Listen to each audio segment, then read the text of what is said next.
আসসালামু আলাইকুম। সুপ্রিয় দর্শক ও মাতৃশী ও মৎস্যোদ্যোক্তা বন্ধুগণ, আশা করি আল্লাহর রহমতে সকলেই ভালো এবং সুস্থ আছেন। সুপ্রিয় দর্শক, আজকে আপনার মাঝে আলোচনা করব নদীর চিতল মাছের পোনা নিয়ে। দেখেন বন্ধুরা, কত সুন্দর সাইজের নদীর চিতল মাছের পোনা।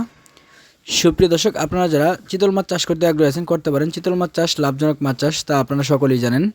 তার কারণ হলো এই চিতল মাছগুলো বছরে 6 থেকে 7 কেজি পর্যন্ত বড় হয়ে থাকে, এবং কি যদি আপনার পুকুরে ভালো পর্যাপ্ত পরিমাণ পোনা মাছ এবং কি কান পোনা ইত্যাদি যে কোনো মাছের রেণু পোনা থাকলে ওইগুলো খেয়ে এই মাছগুলো আরও বেশি বড় হতে পারে। যদি যথেষ্ট পরিমাণ খাবার থাকে সেক্ষেত্রে 8 থেকে 10 কেজি পর্যন্ত বছরে করতে পারবেন এই মাছগুলো। সুপ্রিয় দর্শক, আপনারা যারা চিতল মাছের পোনা ক্রয় করতে আগ্রহী আছেন আমাদের সাথে যোগাযোগ করতে পারেন। আমরা এই মাছগুলো বাংলাদেশের যে কোনো স্থানে 60 টাকা মূল্যে বাংলাদেশের যে কোনো স্থানে এই মাছগুলো হোম ডেলিভারি করে থাকি। সুপ্রিয় দর্শক, এই মাছগুলো পার পিস হলো 60 টাকা। তো আপনারা যারা চিতল মাছ চাষ করতে আগ্রহী আছেন এখনই আমাদের সাথে যোগাযোগ করতে পারেন। আসসালামু আলাইকুম, ভালো থাকুন সকলে, আল্লাহ হাফেজ, দেখা হবে পরবর্তী ভিডিওতে। ততক্ষণ সবাই ভালো থাকুন, সুস্থ থাকবেন।